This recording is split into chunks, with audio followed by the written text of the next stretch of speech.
സംസ്ഥാന സമ്മേളനത്തിന്റെ ഭാഗമായി സിപിഐഎം സംസ്ഥാന സെക്രട്ടേറിയറ്റ് അംഗം പി.കെ. ബിജു നയിക്കുന്ന ദീപശിഖ റാലി കൊല്ലം ജില്ലയിൽ പ്രവേശിച്ചു. ജില്ലാ അതിർത്തിയായ ഓച്ചിറയിൽ സിപിഐഎം നേതാക്കൾ ജാഥയെ സ്വീകരിച്ചു. കൊടിമര ജാഥ നാളെ സിപിഐഎം പോളിറ്റ് ബ്യൂറോ അംഗം എം.എ. ബേബി ഉദ്ഘാടനം ചെയ്യും. കൂടുതൽ വിവരങ്ങൾ സമഗ്രമായി നൽകും രാജ്കുമാർ.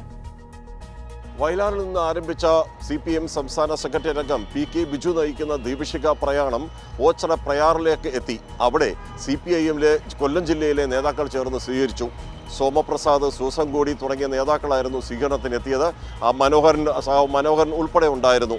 അവിടെ നിന്ന് ജാഥ നേരെ കരുനാഗപ്പള്ളിയിലേക്കായിരുന്നു. ഓച്ചിറയിലും വിവിധ സ്ഥലങ്ങളിൽ സ്വീകരണങ്ങൾ ഏറ്റുവാങ്ങിയാണ് ദീപശിഖ പ്രയാണം മുന്നോട്ട് പോയത്. ഇതിനിടെ സഖാവ് അജയപ്രസാദ്, അതുപോലെ പാവുമ്പ മണിയൻ, നൂറുദ്ദീൻ, ഇ ഭാസ്കരൻ തുടങ്ങിയ ധീര രക്തസാക്ഷികളുടെ സ്മൃതി മണ്ഡപത്തിൽ നിന്ന് വന്ന ദീപശിഖ റാലികളും ഇതിനോടൊപ്പം അണിചേർന്നു. കരുനാഗപ്പള്ളിയിലാണ് ജാഥ സമാപിച്ചത്. അവിടെ ജാഥ ക്യാപ്റ്റൻ ഉൾപ്പെടെ വിവിധ സ്വീകരണം നൽകി.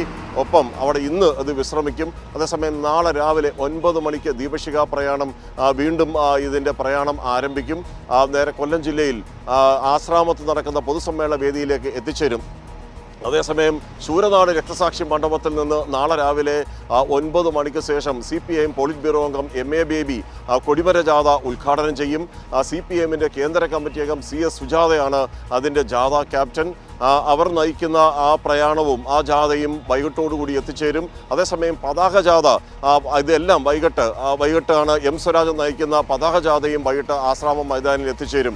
ഇത് സിപിഎമ്മിൻ്റെ കേന്ദ്ര കമ്മിറ്റി അംഗം മന്ത്രി കൂടിയായ KN ബാലഗോപാൽ ആശ്രാമം മൈതാനിൽ പതാക ഉയർത്തുന്നതോടുകൂടി പൊതുസമ്മേളന നഗരിയിൽ പതാകത്തിൻ്റെ കാഹളം മുഴക്കിക്കൊണ്ട് ഒരു വിളംബരമായി അത് മാറും. പിറ്റേന്ന് രാവിലെ 6 മണിക്കാണ് പ്രതിനിധി സമ്മേളനം ഉൾപ്പെടെ നടക്കുക.